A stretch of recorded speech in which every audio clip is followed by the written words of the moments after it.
Tonight's headlines are brought to you by McDonald's. Good evening, Commonwealth, and thanks for watching the Channel 2 News. I'm Ashley McDowell. Let's take a look at tonight's top stories. CNMI DOL is in full swing for the second round of PUA payments. Also tonight, more people will be vaccinated for COVID-19 per day thanks to this extension. And the end result is not looking good for government employees that refuse vaccination. In sports, local sports associations recognize International Women's Month. Stay with us. These stories and more are next.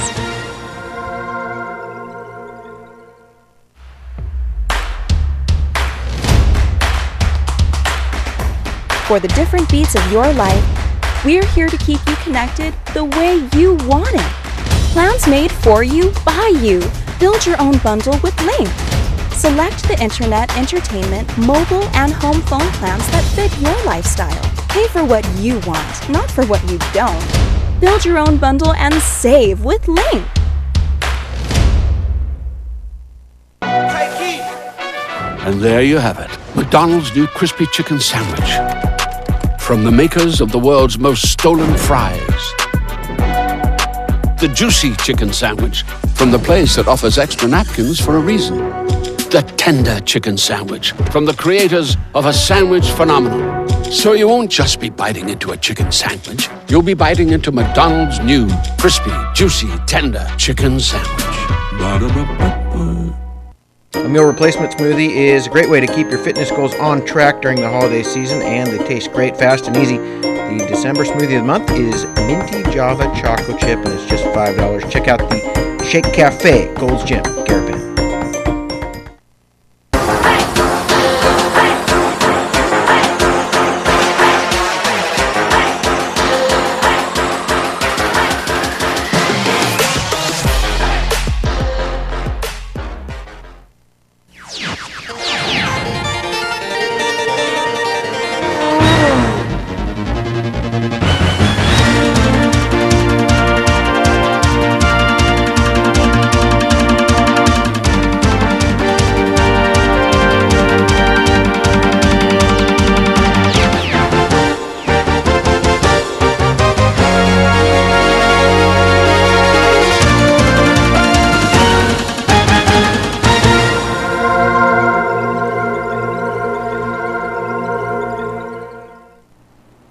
Hafa Day Tirawami and good evening, Commonwealth. Today is Monday, March 29th, 2021. The CNMI Department of Labor is preparing to send out checks for the second round of pandemic unemployment assistance. The CNMI Department of Labor has received around 20,000 applicants, either online or by paper, for the second round of pandemic unemployment assistance. Online applications, we're estimating about 15,000. Not all of them, of course, are going to be eligible. In paper applications, actually, we counted 5,280 paper applications for, we're estimating a little bit over 20,000 applications for the PUA Round 2. Secretary Benavente says DOL has finished processing payments for the first round of PUA, where by the end of the week, all those that were still pending will be paid.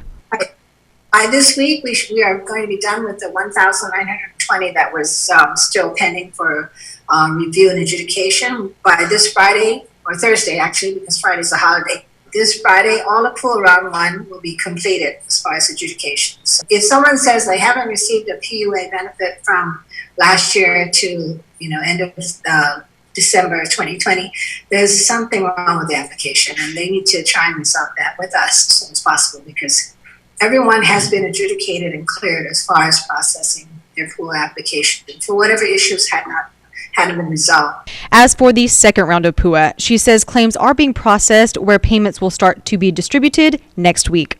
We are processing them, and everyone's all hands on deck for PUA Round 2. And it's a lot of vetting again. We did receive some new applications, new initial claims, which means these are people who have either just lost their jobs or have just been furloughed for whatever reason, and then just started to apply for PUA Round 2, which, as you know, was a period from December to March 2021. Benavente says with government employees going back to full-time, the number of adjudicators goes down to 80, but those workers are being replaced to continue getting the claims paid out. I'm very grateful to the public for their patience and allowing us to do our work and allowing us to vet every single application. As you know, U.S. Department of Labor, they have very strict rules when it comes to the public benefits. So making sure that every document is vetted, certified, complete, correct, accurate, that's our job. And getting the benefits out, that's our goal. The Commonwealth Healthcare Corporation is expanding the medical care and treatment site, MCATs, to provide more vaccines to the public. The Vaccinate CNMI call center has been moved to IT&E to provide more tents for vaccination at the MCAT site. So the flow is better. We think the flow would be better. It'll be also to ensure the social distancing practice in enforcing that. Those are things that are going to be in play with these added tents. With the added tents comes 4 added vaccination teams, resulting in a total of 8 vaccination teams on site, where more residents of the CNMI can get vaccinated per day. So we added additional ops tent and vaccine tent. So that will give us more opportunity to get more people vaccinated during the day. Our usual amount of vaccinations that we give out is about 400 per day, and that is the second dose, a combination of the first dose and second dose. So what we hope to accomplish with this change is that we would get more an increase in the amount of vaccines that we can distribute. So we're talking probably about 500 to 600 per day. As of today, 12,000 individuals have been fully vaccinated in the CNMI. Yeah, we're basically about 37% of our population, of our adult population, that has been at least vaccinated with at least 1 dose, and about 28% that are fully vaccinated. According to a release from Congressman Gregorio Khalili Sablan, the Marianas is expected to receive 11,700 doses of Pfizer, 5,000 doses of Moderna, and 400 doses of Johnson & Johnson vaccines for the month of April, with hopes of having around 31,000 people fully vaccinated in the Marianas by the end of April. Firefighters that are refusing to get the COVID-19 vaccine will face repercussions. When you look at it, when you call 911, who do you want to come to save your mom, your daughter, your son, your grandma, your grandpa? A firefighter or first responder who is vaccinated, or a first responder that refuses to be vaccinated? So those are the questions that we ask ourselves. Governor Torres created a directive mandating COVID-19 vaccines for government employees to safeguard the community against the coronavirus. This directive that I had was an advice, a consent from an approval from the Attorney General. Nothing that we're doing is just because the governor said so. It is a guideline that we follow to, again, the Attorney General's office. But there are still employees from DFEMS that are refusing the COVID-19 vaccine. Governor Torres says the firefighters who are still refusing to comply with the directive will ultimately be terminated. That is a directive that we intend to move forward. And this is a reminder to all of us, not just the first responders, but each one of us have an obligation to protect each other. Governor says the directive is not specifically for firefighters, but for all those under a government agency, and only 2 ways will prevent one from requiring the vaccine. If you have medical issues or a directive letter from the doctor, then that's by all means, we'll accept that. Or religious documentation, and we respect that. But just arbitrarily said, I don't want to do either of those, then again, we're following through the directive and the guidelines of the Attorney General. An important reminder to all NMI retirees. The deadline for submitting annuity updates is April 15th. The settlement fund on Capitol Hill requires Form SF-200 to be updated. Copies are available on their website or at their office across from the governor's office. Failure to comply, including failure to provide complete information or documents, will result in suspension of benefit payments until the member is in clearance. Coming up, more funding is heading to those with children in the expansion of the American Rescue Plan. More on this after the break.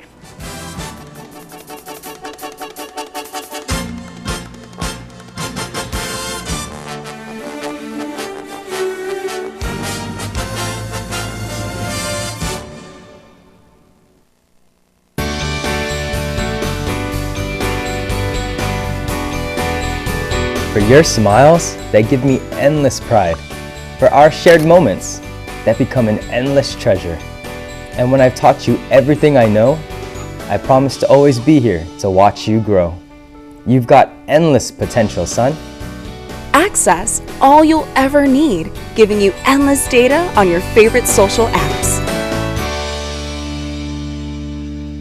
We're one of 8 U.S. regional fishery councils established under the Magnuson-Stevens Act. The council uses the best available science and local knowledge to develop fishery management plans for over 1.7 million square miles of our productive Pacific waters. We worked with local scientists and managers to develop an app that captures detailed fishery data. Accurate catch data from the fishing community are needed to sustain fish populations. Take a proactive role in fishery management.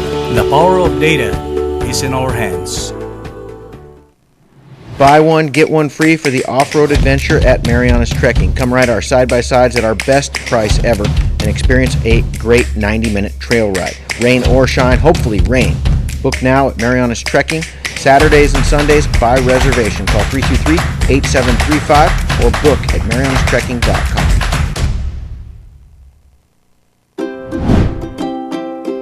The Tan Su Lin Foundation promotes the culture of giving back. The foundation and its generous partners are committed to supporting programs that include health, education, and sports.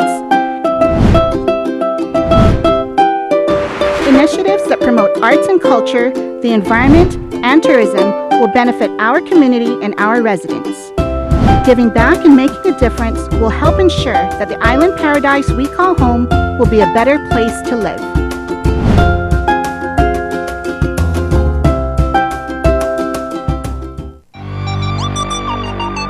One of the best things you can do during the pandemic is to get yourself healthy and strong. Gold's Gym is a great place for a tune-up. Wide open workout spaces with dedicated cardio, free weights and machines, personal training, group exercise, and good nutrition. Short-term daytime promo on sale now, just $159 for 3 months. Call 233-4000. Welcome back to the Channel 2 News. The CNMI Department of Finance is still waiting on the implementation plan and funding approval from the IRS on the third round of stimulus payments. Secretary of Finance David Adelig says they are also working with the IRS to implement the child tax credit to individuals of the CNMI by this summer, a program that is an expansion of the American Rescue Plan.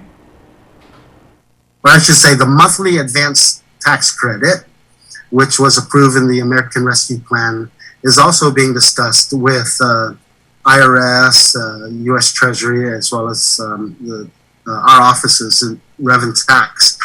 That is expecting to be released in the States around July. Atelig says the CNMI Department of Finance is also planning to be part of the July timeframe. The child tax credit amount the parent will receive is determined by the child's age. These advanced tax credits of $3,600 to those with children 5 years and under, and $3,000 age 6 to 18.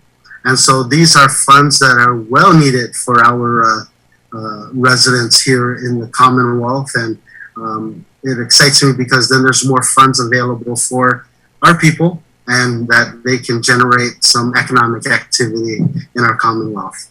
He says if you are a child tax credit recipient for 2019, you automatically qualify. Those who qualified in the year 2020 must submit their 2020 tax return to avail of the 2021 child tax credit. They're still discussing whether we're going to give monthly checks or a quarterly check, but this is in advance of the 2021 tax year. On Guam, many cases of children neglect or concern have been addressed by the Department of Youth Affairs. KUAM has the details. Hafaday, here's what's making news on Guam. Earlier this year, over 900 cases of children in some form of neglect or concern were put on the back burner. Guam's governor declared a state of emergency over CPS operations, temporarily handing over administrative authority to DYA. That agency's director says the over 900 backlog cases have been properly addressed. Tyler Matanani has more in this report. As of last week, over 900 backlog cases were vetted. As of yesterday, approximately 600 of those cases have been opened, linked to services, and closed off. DYA Director Melanie Brennan. The other remaining 300 some have been divvied up and are in some type of work with Child Protective Services, either being case managed properly now or just being referred for additional support services, or some are still under investigation. But when the Department of Youth Affairs began addressing the backlog, that didn't mean there was a halt to new cases coming in. We wanted to make a real effort at trying to see if it was possible to not create a backlog with incoming cases. And it was possible. Thanks to CPS retiree volunteers properly addressing the backlog, DYA and current CPS social workers were able to attend to new incoming referrals. Another matter they had to focus on was getting more bodies to fill vacancies within the department. It's been known that CPS has a high turnover rate due to the job's nature. 2 individuals were hired a couple of weeks ago, and another 3 start at the end of the month. Our work with incoming social workers assigned to Child Protective Services, we have to do our best to properly onboard them, not to throw them into the fire, but prepare them, give them, the skills, the coping skills and interviewing techniques that they need. But one particular issue Brennan has expressed from the beginning is the high demand for foster parents. There are currently over 400 children in some level of foster care and only 40 registered foster families. She predicts that number to climb another 100 by the end of the year. Due to the island's strong kinship relationships, they make sure to exhaust all efforts and rely heavily on relative placement before making the decision to put a child in foster care. Those interested in becoming a foster parent can contact 475-2653. Reporting for Guam's News Network, I'm Tyler Matanani. We've got an update for you now on the Department of Corrections master plan, as the vendor Information 2 Energy was just on island last week and was quite busy. According to DOC spokesperson Major Anton Uggan, they met with the Guam Behavioral and Wellness Center staff, conducting building assessments of all the housing units for plumbing, electrical, and structural engineering purposes. Uggan says they're currently doing the assessment write-ups and plan to return on island at the end of next month. To work on another phase of the project. It's moving forward. Again, probably by the end of April, we'll start seeing some actual write-ups and some things put together as a result of all the different meetings we've had with them.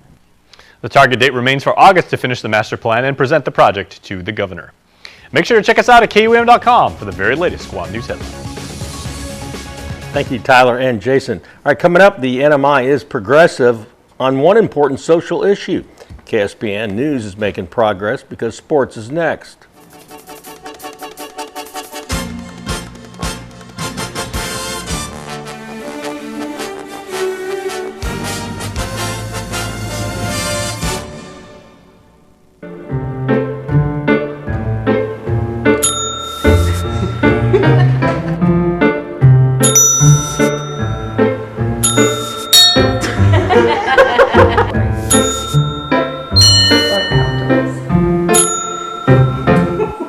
The newest in entertainment lets you do TV your way with Docomo Pacific D TV Plus.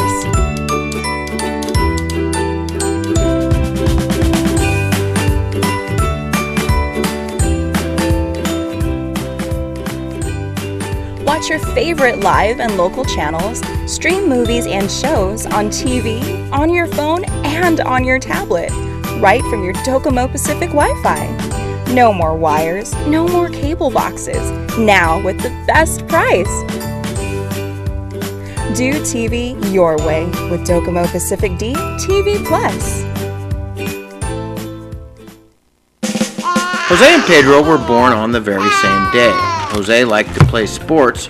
Pedro liked to play video games. Jose's favorite word was pass. Pass me the ball. Pedro's favorite word was pass too. Pass me the rice. Jose is retired and has both time and energy. His life is just beginning. Pedro has diabetes, hypertension, and gout. His life could soon end. Eat less, play more, live longer. Brought to you by PHI, the pharmacy you can trust. Did you know CNMI's coral reefs and seagrass ecosystems are worth about $115 million a year?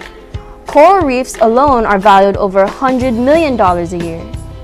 All the more reason these precious ecosystems must continue to be protected. Coral reefs are important to the people of the CNMI because they provide traditional and subsistence uses, production of commercial food products, recreational opportunities for a healthy tourist economy, and physical protection from storms. Do not break or collect coral to take home with you. We need them. Corals are living animals, and it takes decades to create reef structures. Planting trees, grass, and shrubs on bare soil helps prevent sediment from entering our oceans. Trees also help fight climate change. Use a rain barrel and collect water from roofs, yards, and paved surfaces. You can help keep storm water on your property and pollutants out of waterways by building a rain garden. The ocean floor isn't a dance floor. Stepping on corals can break them. Maintain buoyancy when snorkeling or diving. Nutrients from excess fertilizer increases algae growth that blocks sunlight to corals. Coral reefs need clean, clear water to survive. Help keep our beaches litter-free. Always take out your own trash and a little bit more. Anchor in sandy areas away from coral and seagrass or use mooring buoys so the anchor and chain do not drag on nearby corals. Reduce, reuse, rethink, repair, refuse, recycle. Do not feed the fish. Do not take or step on coral. Do not collect shells. Do not fish. Help with local tree planting community events, local beach cleanups, and get involved in protecting your watershed. Participate in training or education programs that focus on reef ecology. You can make a difference. Please contact Mina to get involved in community conservation.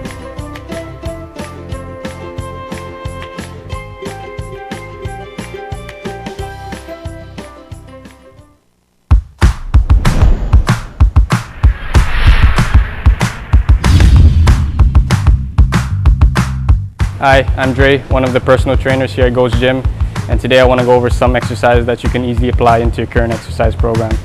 Now I have here with me Vince, and he's going to be demoing some of those exercises. Now the first one today is going to be a one-arm dumbbell row. Before I have Vince here execute a few reps, what we want to remember with virtually any exercise is your setup. If you start in a bad position, it's not going to look good, and it's certainly not going to feel good. So a common mistake with here is obviously a rounded upper back, and as you can see, he's not very rigid or stable. So what we're going to do is correct that just a little bit. So his supporting arm and his leg that's supported on the bench as well is we want to lock that in. Open up that leg a little bit to allow for a better path on that dumbbell. With the elbows coming up way too high, you can see the shoulders riding forward, and that's not what we want. So ideally, what you want to think about is pulling with your elbows and stopping right at the midline of your body. So in this position right here, you can feel his entire upper back along with his core.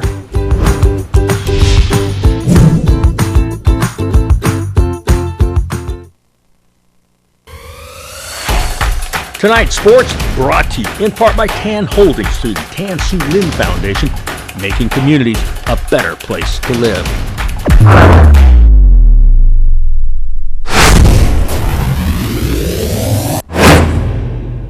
Buenas sports fans.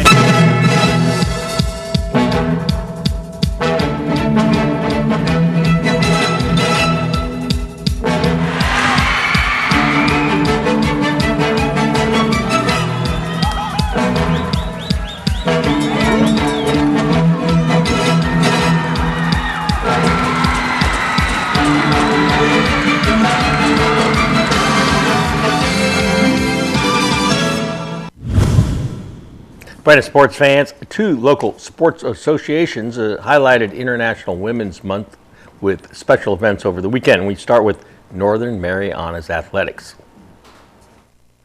An early morning rain in Garapan finished watering the road just before this women's race started.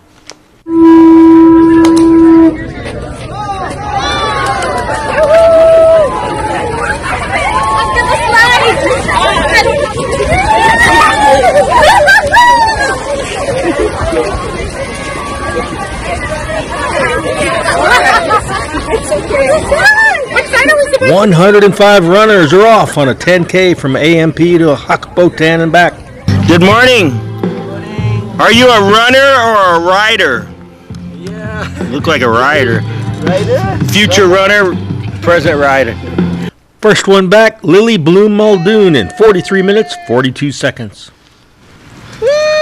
Yeah, champion! Cheer. Let's cheer it up.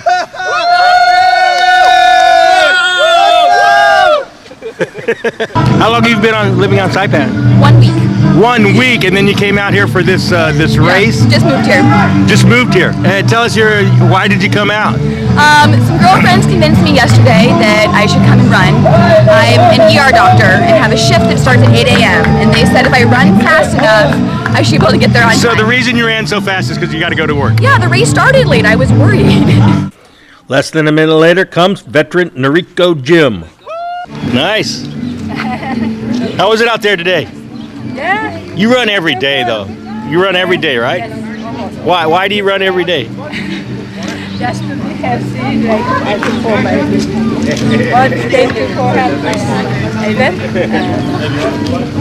Element, staff, organizer, volunteer, making this event possible. Thank you so much. Akiko Miller, 2 minutes behind to take 3rd place, while teenager Caitlin Chavez finished 4th. Wow. With a badge and see what 6 years old. Mentored by Coach Ali and Gordon on the side once in a while. How was it to running with all the girls at one time like that? You ever done anything quite like that? How was the experience? It was good. You're only 13. Can you keep going faster? What's your plans? You gonna stick with running, soccer? What are you gonna stick with? I'm not sure yet.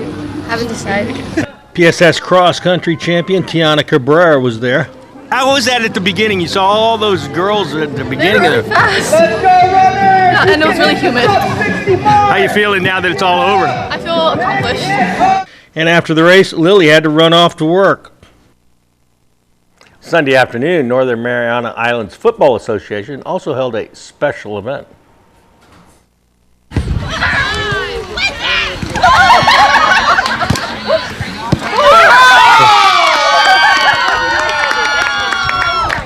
Asia Football Confederation celebrates Women's Football Day on an annual basis, of course March 8th. However, we are able to celebrate it in any way possible throughout the month of March, and we're just really excited to be able to celebrate women. As we know, football is very much a predominant men's sport. However, AFC really looks forward to being able to recognize the women who's made contributions in the sport, whether it's a referee, whether it's a coach, whether it's a player, in all different aspects of the game. AFC looks to promote women and give women more opportunity. Last year, NMI became a full member of the Asian Football Confederation. Its application to FIFA now pending. NMIFA President Jerry Tan noted that women are involved at every level here, from executive leadership to administration to coaching, achieving a higher level of gender equality than many other FIFA members. But what is unique about NMI FA is the fact that we always give equal importance and support to our women's program, and we actually see a lot of committed individuals step up and wanting to be among the leadership of NMI FA for the last 16 years from the very beginning. That's why it is not difficult for NMI FA to organize the annual Women's Soccer Day or Football Day every March, because we actually have a solid program behind it. So this is something I'm very, very proud to share, and AFC also is very committed and proud of our program as well. this is something that in the FIFA level and AFC level that not every member association is doing enough or giving equal support to our women's program. And this is something I'm very proud of all the women participation over the years.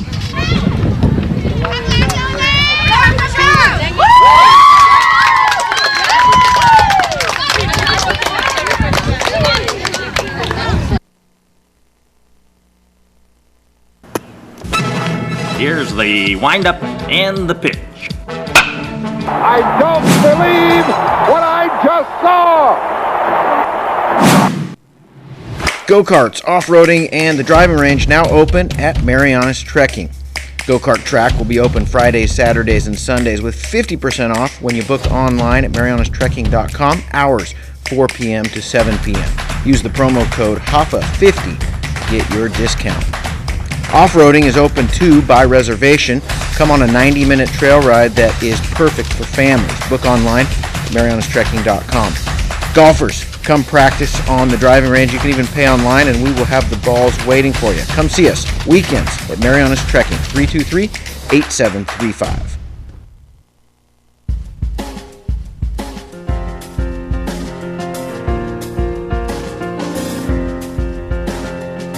Today's high was 88, the low 79, humidity 66%. Tomorrow, the same old, high 88, low 79. Seas 3 to 5 feet. Sunrise 6:14, high tide at 8:40 in the morning, low tide at 10 past 3, sunset at 6:29. That is your Monday sports, weather, and the news. Thank you so much for watching. See you back here on Wednesday.